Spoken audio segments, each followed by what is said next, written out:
Hello అండి, నమస్తే. నేను మీ అను. ఈరోజు మనం మటర్ పూరీ చేసుకుంటామండి. చాలా బాగుంటుంది. వీటిని పచ్చి బఠానీ అని కూడా అంటారు. నేను కొన్ని పచ్చి బఠానీలు తీసుకున్నాను. వాటిని స్టవ్ పైన వేడి నీళ్ళు పెట్టుకొని వేడి నీళ్ళలో వేసుకోవాలి. వీటిని మెత్తగా ఉడికించుకోవాలి. ఈ ఉడకడానికి మనకి 6-7 నిమిషాలు పడుతుందండి. హైలో పెట్టి ఉడికించుకోవాలి. ఈ విధంగా మనం బాగా ఉడికించుకున్న తర్వాత వీటిని ఒక వడగిన్నెలో వేసుకోవాలి. మొత్తము వడగిన్నెలో వేసుకొని మొత్తం వాటర్ అంతా తీసేసుకోవాలి. ఈ మనకి పూర్తిగా చల్లారాలండి. పూర్తిగా చల్లారిన తర్వాతనే వీటిని మిక్సీ జార్లో వేసుకోవాలి. మిక్సీ జార్లో వేసుకొని కచ్చా పచ్చాగా మిక్సీ పట్టుకోవాలి. ఈ విధంగా అప్పుడే మనకి తినేటప్పుడు టేస్ట్ అనేది తెలుస్తుంది.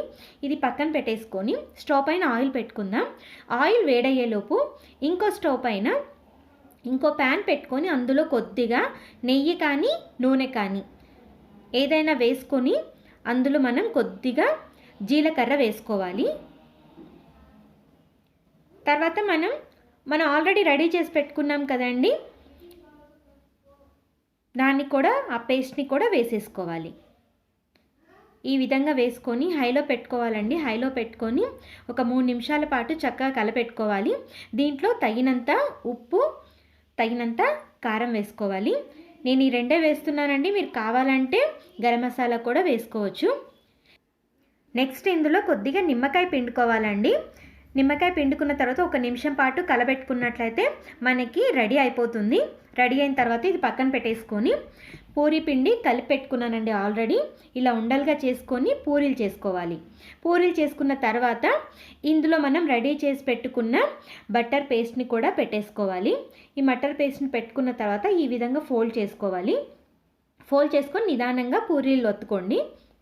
ఈ విధంగా చేసుకున్నట్లయితే మీకు చక్కగా వచ్చేస్తుంది. ఆయిల్ మనకి బాగా వేడవ్వాలండి. బాగా వేడైన తర్వాతనే మనకి పూరీలు అనేవి చక్కగా కాలుతాయి. ఈ విధంగా 2 వైపులా చక్కగా కాల్చేసుకున్నట్లయితే మనకి మటర్ పూరీ రెడీ అయిపోతుందండి. చాలా టేస్టీగా ఉంటుంది. దీన్ని సాస్తో తీసుకున్నట్లయితే ఇంకా చాలా బాగుంటుంది. స్నాక్స్గా తినచ్చు, టిఫిన్గా తినచ్చు. పిల్లలకి చాలా నచ్చుతుంది. మరి వీడియో నచ్చిందా అండి?